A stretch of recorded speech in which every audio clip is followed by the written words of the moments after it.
नमस्कार, आप देख रहे हैं एक्सपोज इंडिया। आपके साथ मैं हूं अंशुल्ली। खबरों की शुरुआत करेंगे, लेकिन सबसे पहले एक नजर अब तक की सुर्खियों पर।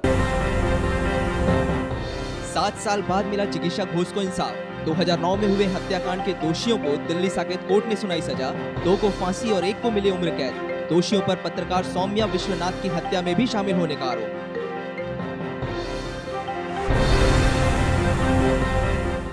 रियो ओलंपिक में सिल्वर मेडल जीतने वाली बैडमिंटन खिलाड़ी पीवी सिंधु का हैदराबाद एयरपोर्ट पर जोरदार स्वागत। गाजे बाजे के साथ डबल डेकर बस में कोच पुलेला गोपीचंद के साथ प्रशंसकों ने निकाला जुलूस।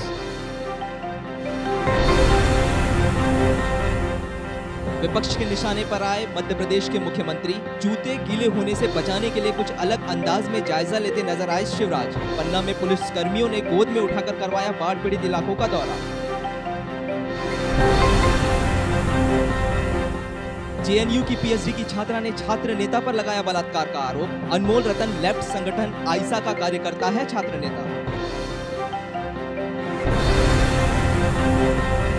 रियो ओलंपिक का रंगारंग समापन। 2 मेडल के साथ भारत को 67वां स्थान, यूएस को सबसे अधिक 121 पदक। सबसे पहले बात करते हैं ओलंपिक में भारत की तरफ से शानदार प्रदर्शन करने वाली पीवी सिंधु, साक्षी मलिक, दीपा कर्माकर और जीतू राय की, जिन्हें देश के सर्वोच्च खेल पुरस्कार राजीव गांधी खेल रत्न से नवाजा जाएगा। साथ ही युवा एवं खेल मंत्रालय की तरफ से 6 कोचों को द्रोणाचार्य अवार्ड और 15 खिलाड़ियों को अर्जुन पुरस्कार भी दिया जाएगा।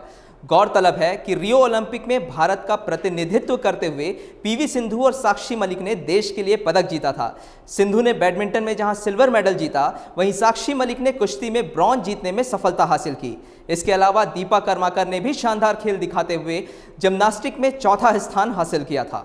अब बात करते हैं एक ऐसी खिलाड़ी की जिसने ओलंपिक में 52 सालों के बाद जिम्नास्टिक में भारत का झंडा बुलंद किया।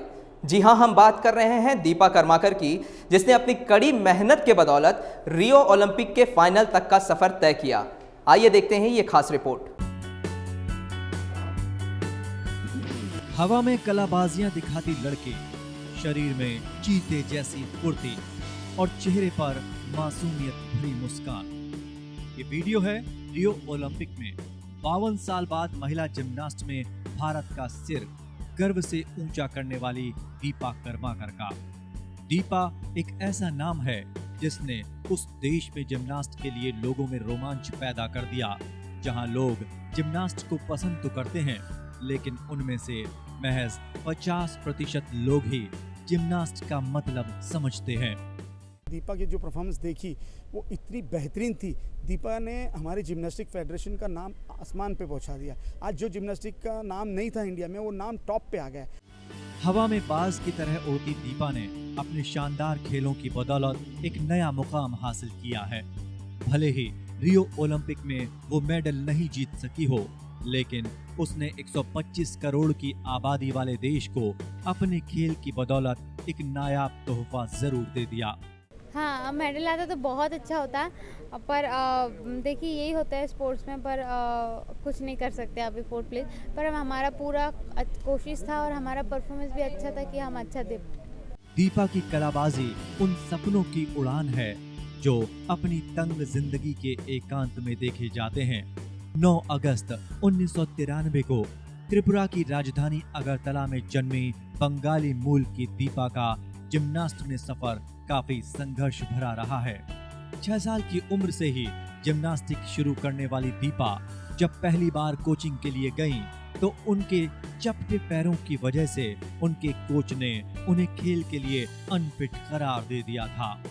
लेकिन दीपा के पिता दुलाल कर्माकर दीपा को जिम्नास्टिक में नाम कमाते हुए देखना चाहते थे।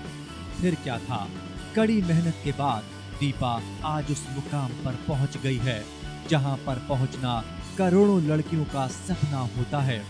दीपा कर्माकर ने उस समय अपनी कड़ी मेहनत और बेहतरीन खेल की बदौलत देश का ध्यान अपनी ओर खींचा, जब 2014 के कॉमनवेल्थ गेम्स में ब्रॉन्ज मेडल हासिल किया। इतना ही नहीं, जिम्नास्ट में सबसे मुश्किल माने जाने वाले इवेंट प्रोडुनोवा वर्ल्ड को सफलतापूर्वक पूरा करने वाली 5 महिलाओं में से दीपा एक रही हैं। इसके बाद दीपा के सपने उड़ान भरने लगे और 2015 में हुए हिरोशिमा एशियन गेम्स में भी उन्होंने ब्रॉन्ज हासिल किया। अपने दमदार प्रदर्शन और कड़ी मेहनत की बदौलत दीपा को 2015 में अर्जुन अवार्ड से भी सम्मानित किया जा चुका है। बहरहाल दीपा की कड़ी मेहनत के कारण ही न जाने कितने परिवारों की रुचि अपने बच्चों को जिम्नास्ट जैसे खेल में भेजने की हो रही है। आने वाले समय में दीपा न जाने कितनों के लिए प्रेरणा का स्रोत बन जाएंगी, क्योंकि दीपा ने इस मुल्क को जिम्नास्ट में कुछ कर दिखाने का एक सपना जो दे दिया है। हो सकता है भविष्य में कोई और दीपा इस दीपा के अधूरे सपने को पूरा कर दिखाए और देश के तमाम बच्चों के लिए उसका नाम भी प्रेरणा बनकर लोगों के जहन में बस जाए। आलोक कुंदन, एक्सपोज इंडिया। सोमवार को केंद्रीय खेल मंत्री विजय गोयल ने प्रगति मैदान में खेल मेले का उद्घाटन किया। इस मौके पर विजय गोयल ने खेल में देशी सामानों के उपयोग की तारीफ की, साथ ही रियो ओलंपिक में पदक जीतने वाली पीवी सिंधु और साक्षी मलिक की भी तारीफ की। समझता हूँ कि पीवी सिंधु और साक्षी मलिक ने मेडल जीते हैं, इसमें हमें बहुत खुशी हुई है। कुछ प्लेयर्स हमारे ऐसे हैं जो बिल्कुल पदकों के नज़दीक थे, वो चाहे अभिनव बिंद्रा हो गए, चाहे सानिया मिर्ज़ा हो गए और चाहे दीपा कमकार हो गई। तो मैं समझता हूँ परफॉर्मेंस एनहांसमेंट भी मेरे लिए एक पैमाना है जिस पर मैं ये देखता हूँ कि मैं खिलाड़ियों को प्रोत्साहित करूँ। टारगेट ओलंपिक पोडियम जो हमारी स्कीम हुई उसके अंतर्गत हमने कस्टमाइज ट्रेनिंग दी, बढ़िया से बढ़िया इंडियन कोच दिए, बढ़िया से बढ़िया उनकी ट्रेनिंग दी, यहाँ तक कि फॉरेन कोच और फॉरेन ट्रेनिंग की जरूरत भी पड़ी वो भी दी। उसी का नतीजा था कि 116 खिलाड़ी क्वालिफाई हुए। ये भी अपने आप में हमारे देश के लिए बड़ी बात है और हम चाहेंगे कि टोक्यो की ओलंपिक की तैयारी अभी से शुरू करें और उसमें 200 भी खिलाड़ी क्वालिफाई हों। खबरों में आगे बढ़ेंगे। अब बात करते हैं यूपी की, जहां पर मायावती की पार्टी बीएसपी को एक और बड़ा झटका लगा है। पार्टी के कद्दावर ब्राह्मण नेता और पूर्व सांसद ब्रिजेश त्रिपाठी ने बीजेपी का दामन थाम लिया है। सोमवार को बीजेपी के राष्ट्रीय अध्यक्ष अमित शाह की मौजूदगी में ब्रिजेश पाठक ने बीजेपी की नाव में सवार हो गए। वहीं बीएसपी ने ब्रिजेश पाठक को पार्टी से निकाल दिया है। यूपी में अगले साल विधानसभा चुनाव होने हैं, ऐसे में मायावती के लिए ये बड़ा झटका माना जा रहा है। आपको बता दें कि ब्रिजेश पाठक बीएसपी में छोड़ बीजेपी ज्वाइन करने वाले पहले नेता नहीं हैं। इससे पहले विधानसभा में नेता प्रतिपक्ष रह चुके स्वामी प्रसाद मौर्य भी बीजेपी ज्वाइन कर चुके हैं। आज अपना दल के नेता और केंद्रीय राज्य मंत्री अनुप्रिया पटेल ने बीएसपी सुप्रीमो मायावती पर निशाना साधा है। अनुप्रिया ने कहा कि मायावती पैसे लेकर टिकट देती है और जो उम्मीदवार पैसे नहीं देता है उसको मायावती टिकट नहीं देती है। अभी मायावती जी चाहे तो अपने पक्ष में कोई भी दलील दे सकती हैं, लेकिन ये सच उत्तर प्रदेश की सारी जन जानती है कि बहुजन समाज पार्टी में किस रेट पर टिकट बेचे जा रहे हैं।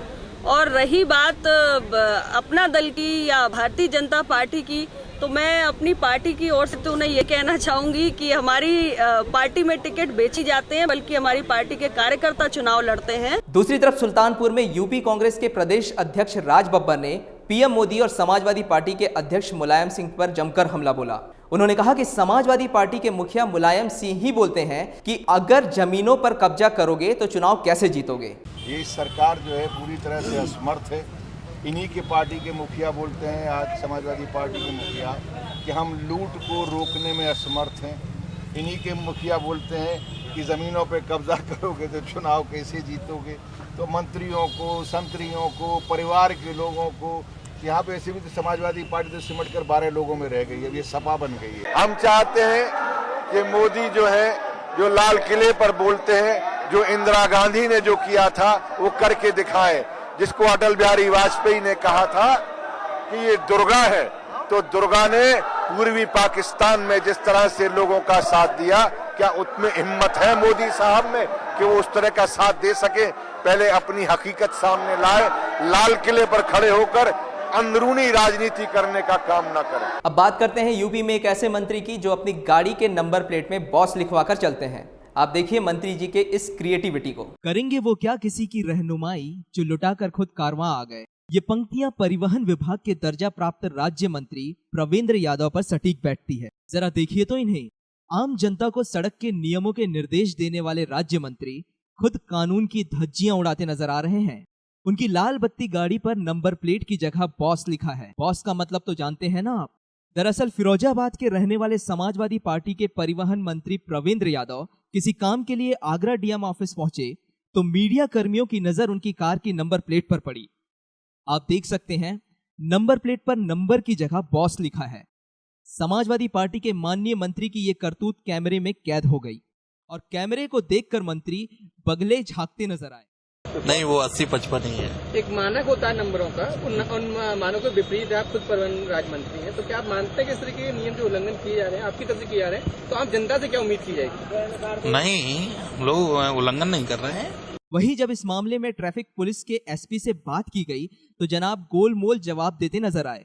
देखिए, दोषपूर्ण नंबर कई प्रकार के लोग लगाते हैं। एक तो कुछ ऐसा लिख लेते हैं जैसे उसका अर्थ कुछ निकलने लगता है, कुछ जो है शुरू के छोटे कर देंगे, बाद वाले बड़े कर देंगे, या बीच वाले दोनों छोटे कर देंगे, साइड वाले बड़े कर देंगे। पहली बार में अगर उसको हम पकड़ते हैं तो 100 रुपये जुर्माना करते हैं, और रिपीट करता है अगर तो उससे हम 300 रुपये जुर्माना करते हैं। और अगर मंत्री जी इतने क्रिएटिव हैं तो उनके संतरी क्या गुल खिलाएंगे।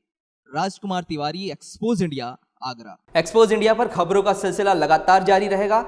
हमारी वेबसाइट आप नोट कर सकते हैं www.exposeindia.tv। हमसे जुड़ने के लिए आप हमें info@exposeindia पर ईमेल कर सकते हैं और फोन से जुड़ने के लिए स्क्रीन पर दिए हुए नंबर पर संपर्क कर सकते हैं। फिलहाल अंशुल को दीजिए इजाजत। नमस्कार।